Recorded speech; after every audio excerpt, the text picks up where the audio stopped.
A time in your life where circumstances did not look good, but you knew that God was for you and not against you?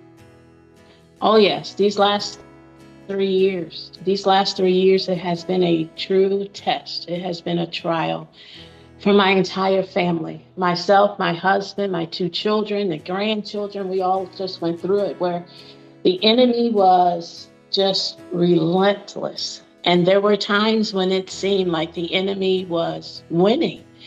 But we persevered. We kept praying. We kept fasting as a family. We kept praying together as a family.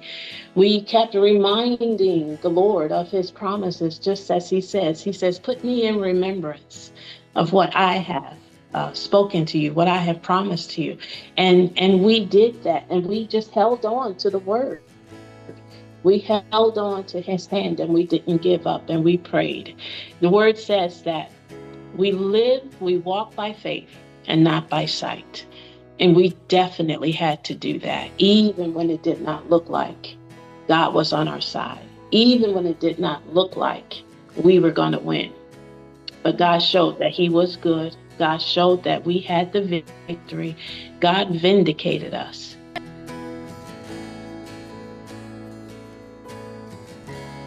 Madeline, when you first heard the word overcome, what does it mean to you?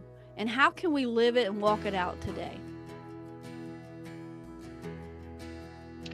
To overcome to me means to persevere. To overcome to me means to be diligent. To overcome to me means to keep moving, keep pushing forward, keep going upward. Keep asking and seeking and knocking of God. To overcome means to speak forth those things that you believe to be true of God. To testify, to tell others of your testimony. Because just like the word says in Revelations, we overcome by the blood of the Lamb and the word of our testimony.